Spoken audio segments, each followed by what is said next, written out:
সকালবেলা এখানে আমাদের ছেলেপেলেরা যারা খেলতে আসে, মর্নিং ওয়াক করতে আসে, তারা এসে দেখলো এই প্রথমবার রাস্তার পাশে গরুর মাথা, গরুর হাড় এবং অবশিষ্ট ফেলে দিয়ে যাওয়া হয়েছে এই জায়গায়। আমরা বিগত দিনে এরকম জিনিস এখানে দেখিনি। আর এটা সম্পূর্ণ উদ্দেশ্য প্রণোদিতভাবে এখানে ফেলা হয়েছে, যেখানে আশেপাশে শান্তিপূর্ণভাবে প্রশাসনের সহযোগিতায় ঈদ উদযাপন হয়েছে এবং কোথাও কোনো অশান্তি হয়নি। এখানে একটা উস্কানি দেওয়ার জন্য এই জিনিসটা করা হয়েছে। 4 তারিখ থেকে এক শ্রেণীর গাত্রদাহ হচ্ছে। তারা বলেছিল বা তাদের ইচ্ছা ছিল যে 4 তারিখ পরে কামারহাটিতে উঁট চালাবে। উঁট তো তারা চালাতে পারেনি। সেই কারণে উদ্দেশ্য প্রণোদিতভাবে কমনাল হারমোনি নষ্ট করার উদ্দেশ্যে এইগুলো সৃষ্টি করা হচ্ছে। আমি বলে রাখতে চাই পরিষ্কারভাবে, কামারহাটি রামকৃষ্ণ পরমহংসদেবের জায়গা। আগামী দিনে এটা কামার পুকুর হবে। কামারহাটিতে এইভাবে উস্কানি দিয়ে কমলাল হারমোনি যারা ভঙ্গ করতে চাইছেন, আগামী দিনে তাদের আইনানুগ ব্যবস্থা নিয়ে তাদেরকে জেলে পাঠানো হবে।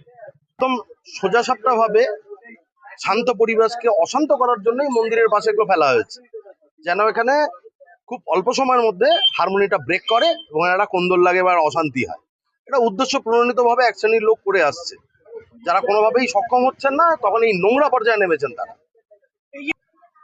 ওনারা ক্যামেরার ভিডিও ফুটেজগুলো চেক করছেন এবং আমি আশাবাদী খুব অল্প সময়ের মধ্যে যারা এই কাণ্ডটা করেছে তারা জেলের ভেতরে থাকবে। আমি হচ্ছে হিন্দু জাগরণ মঞ্চের কার্যকর্তা। তো সেই হিসাবে আমরা যখন শুনলাম আমরা আসলাম, আমরা প্রশাসনকে জানিয়েছি, প্রশাসন এসেছে, প্রশাসন তুলেছে, মিউনিসিপ্যালিটি গাড়ি থেকে বাছর আর ওইটা অশেষটা তোলা হয়েছে। আমাদের প্রশ্ন হচ্ছে কামারহাটি হিন্দু জাগরণ মঞ্চ থেকে, কামারহাটি নগর থেকে যে প্রশ্নটা হচ্ছে, এত বছর হিন্দু বাহুল এরিয়া, এইখানে এইসব জিনিস দেখা যায়নি।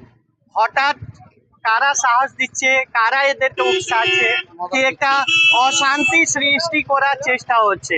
এইটা কিছু না, এইটা ইন্টেনশন। দেখুন পাশে মন্দির আছে, মন্দিরের পাশে ডাস্টবিনে কখন ফেলে গেছে যে জায়গা, হ্যাঁ, এখানে ফেলা মানে ইন্টেনশনালি একটা অশান্তি ক্রিয়েট করা। তো যদি হিন্দু জাগরণ মঞ্চ এইটা তীব্র প্রতিবাদ জানিয়েছে প্রশাসনকে, লিখিতেও আমরা কমপ্লেন করব। আর আমরা স্যারদেরকে বলেছি কি এটা দ্রুত গতিতে যেতে দোষীরা গ্রেফতার হয়।